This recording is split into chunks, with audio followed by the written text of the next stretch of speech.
Hi, it's Daphne. Welcome back to my channel. In today's video, I'm gonna be going through my top 10 romance books. This list was kind of hard to make. I do have my reading tracker. I rarely rate books 5 stars, so this isn't in any particular order. I do have my top 2 though. So I'll tell you the top 2 towards the end, but the rest, it's not in any particular order.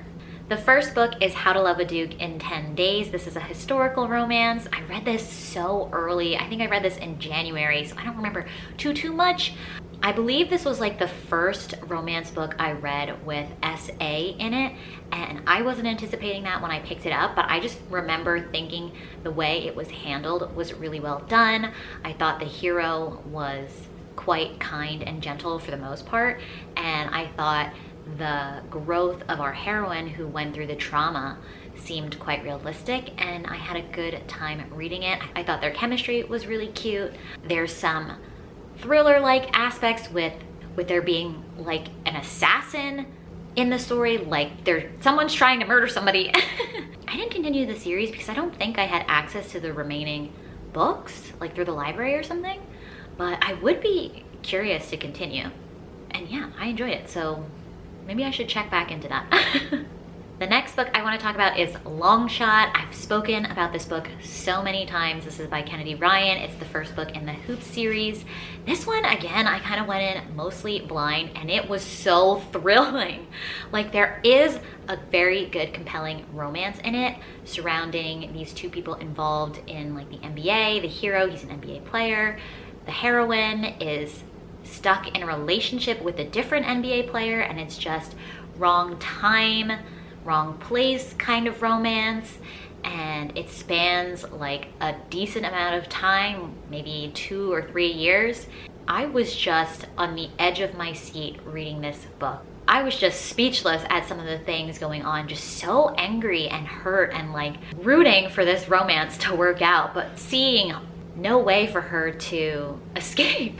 I would 100% recommend it, but you definitely need to check the trigger warnings for like SA, domestic abuse, and manipulation, just like so many things. But it was very, very entertaining. Then there's The Company of Fiends. This is the second book in the Tempting Monsters series by Catherine Moon, I think it is. This is a reverse harem, or why choose. People are saying why choose lately, but I don't really know what the difference between why choose and reverse harem. I don't even know if there's a difference. Maybe it's just like the more politically correct thing to say these days. I don't know. I'm gonna say it's reverse harem. This is a reverse harem monster romance, and I just had a great time. I liked this one way more than the first book in the series. I liked getting to see the nuance of each relationship between our main heroine and her monster men. And I just felt that they were all very unique and distinguished from each other. And I liked how they were just like this big group and just so in love with her. And there's a bit of a mystery threat going on in the background, but it didn't take away from like what I was really there for, which was the relationships. Sometimes I feel like the plots can be like really distracting and take up too much time, so I don't like it. But this just keeps like the thread throughout the series. So I didn't mind it that much. Some people would prefer to have more context. I think I saw that like Lacey read it and she thought there was like no plot, but I'm like, I'm not here for plot, so I loved it. And then the first one that I have a physical copy is Love and Other Disasters. This is a LGBTQ romance. There is a cooking show involved in it. We have a female bi character and we have a non-binary character. And I just felt for the non-binary characters so much. Their story was really touching. They're on this public television show and they're out with their identity, and just the judgment they were getting and the way they were persevering and the support that they were getting just literally brought me to tears. And I just thought it was the sweetest thing. And I really felt their chemistry. It's just like touching each other's hands was just sparks for them, and it was just so cute and precious, and I had a really good time with this. This was the first book I read with a non-binary character, so I really appreciate this as an introduction to that, and I had a great time.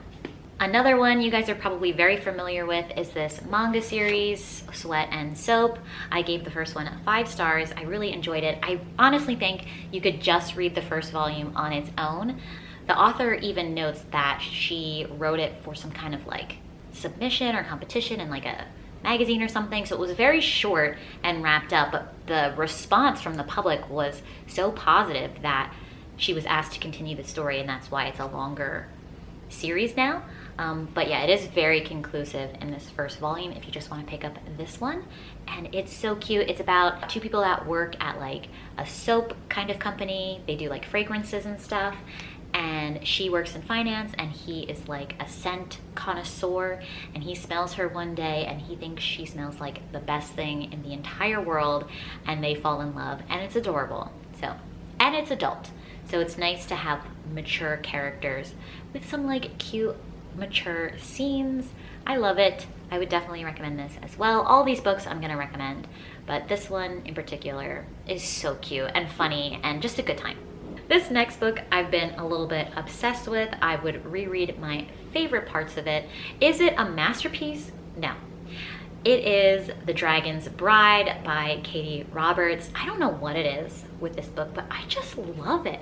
I just love like an alpha man, and he's not a jerk. He's so nice. So it's about a human woman that makes a deal with the devil, and she is assigned, I guess, to be the bride of this dragon in this alternate realm for 7 years, and he wants to have a baby to continue like the magical bloodline or whatever, like they need humans, and he isn't allowed to force her, but he is allowed to try to seduce her, and it's their little steamy romance. He's just like this big alpha guy, but he's also so sweet and kind and understanding, but like he just has so much passion for her, and sometimes he's just like, I don't know, it's like the perfect combo for me. I'm obsessed. If you're just looking for some steamy fun time and you want to read a monster romance, this one is a great option. It's also quite short, and I just love it. I can't lie to you. Monster romances for me this year have been great. I don't even think I read a monster romance before this year, and the introduction has been great. Also in 2022, I read my first Penelope Douglas. I decided to pick up Punk 57, and I'm so happy that I did. I was a little hesitant because the characters are in high school, but they're both seniors, they're both 18, and that was enough for me. I was like, okay. And I didn't find that they read like super immature. Some of the things they did were silly and, you know, just teenage mischief, but I did enjoy it a lot. So this is about two pen pals. It started out as like a school assignment, and then it evolved over years where they kept writing to each other. They promised not to try to discover each other's identity, to kind of keep this pen pal relationship pretty pure, but the male character accidentally finds out who she is, and he thinks she's fake. Like, he doesn't think she's the same person, or like, he's disappointed to see that she isn't how he imagined based on how she writes her letters. He thinks she's very like shallow and a mean girl, when in her letters she's like girl next door, so sweet.